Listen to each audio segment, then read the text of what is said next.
When you search this 6-letter word, you'll see videos of women screaming, men fully enraged, and even this, a man running around the streets of Tampa, Florida, stark naked. And it's the worst drug I've ever seen. Lewis County Sheriff Johnny Bivens may be one of the more famous Kentucky lawmen as of late. A few months ago, he made national news on his fight against Flakka.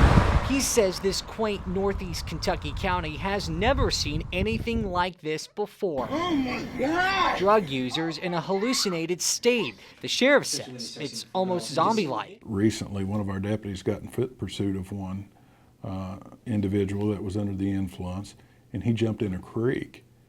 And to what he said was cool off, his body was on fire. It's what alpha PBV or Flakka looks like. In its rock form, a user could smoke or inject when crushed. In many cases, people use e-cigarettes, making Flakka almost unnoticeable, even on most drug tests. This is $250. What would this go for, you think?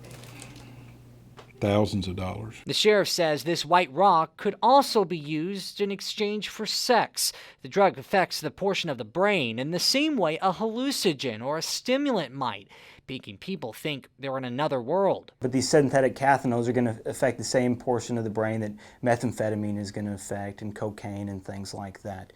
And so it is a similar kind of thing to meth, coke. It's a stimulant. KSP Trooper Robert Purdy has been investigating the drug for the last year, which he says is more common in western Kentucky. But we're still not susceptible to the drug, especially since this looks and acts like bath salts, just more potent. You know, whenever they have the chemicals for these synthetic cathinones to come in and alter somebody's state like they do, we knew something big was coming. The sheriff says he's made 30 arrests within the last year involving Flakka. The problem, he says, though, is that those are just misdemeanors. They're not felonies. He wants to change that. He's now calling on legislators' help. It's a Class B misdemeanor.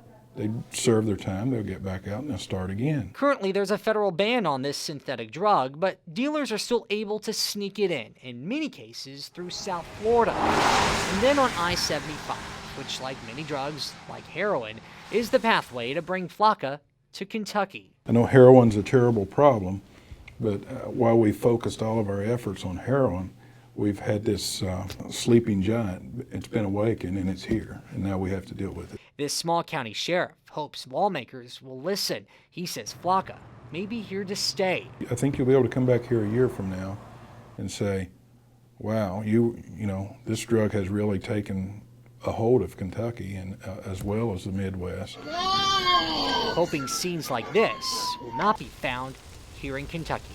For LEX 18 Investigates, I'm Steve Butera.